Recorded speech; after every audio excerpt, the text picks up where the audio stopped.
The notion of giving back is something that was instilled by my family, particularly my grandparents. I saw firsthand their philanthropy through their church, through their working to employ people, grow their business so that they could provide opportunity for others.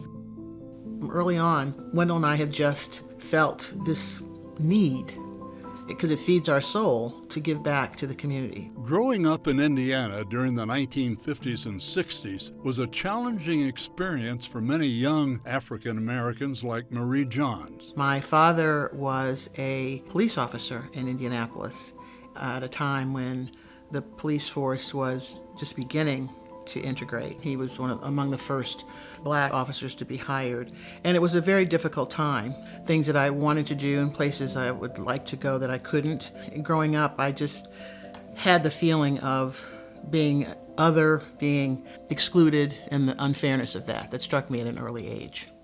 Arriving at IU in the 1970s, Marie was introduced to a world of new ideas, new possibilities, and new friends. When I arrived at IU, I just remember being mesmerized, a bit overwhelmed. It was such a big place, and so it was a little daunting.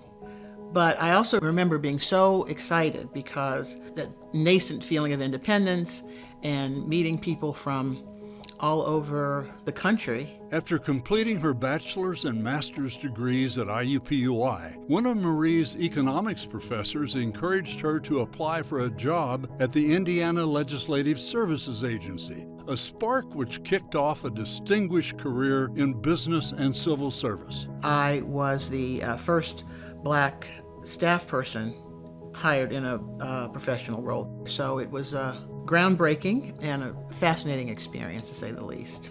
Soon after, Marie was hired at Indiana Bell, where she would spend the next 25 years, eventually becoming the president and CEO of Verizon. President and CEO of Bell Atlantic, Washington, D.C. Marie Johns.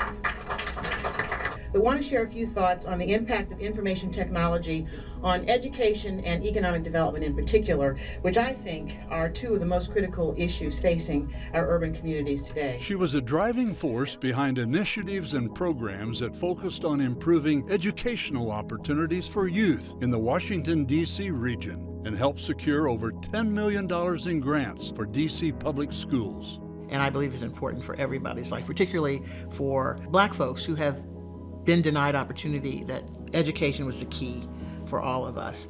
So we developed a training program in partnership with a nonprofit that we trained young people who had dropped out of high school. We wanted to start with the hardest population, got them into academic remediation so that they could get their GED, and then they could follow 2 career tracks within telecommunications. And through that program, we were able to train over 300 young people.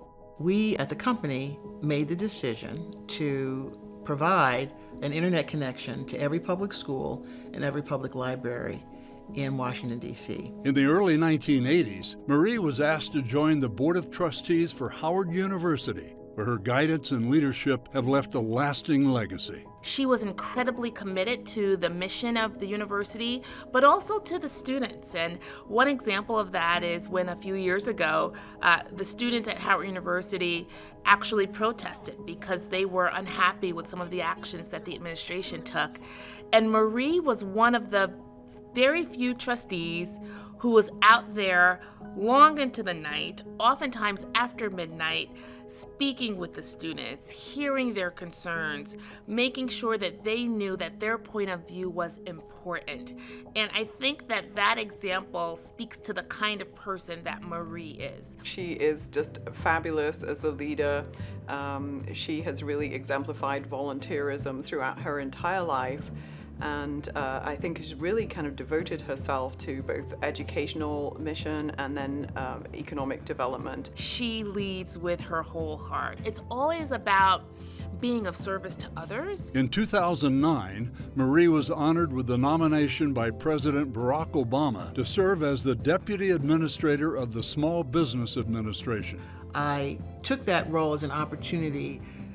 Really, in the back of my mind, I was paying homage to my grandfather I knew how tough it was for Black businesses to be successful. Marie's initiatives at the SBA resulted in lending more than $30 billion to over 60,000 small businesses. We celebrate and empower small businesses that drive our economy, keep America competitive, and importantly, create jobs. The agency has been working very hard to put the tools in the hands of small businesses so that they can grow and create the jobs that our country needs. Marie is a founding and current member of the Dean's Council at IU's O'Neill School of Public and Environmental Affairs. She brings a fantastic perspective in terms of really helping us think about the types of students that we are serving here at the O'Neill School.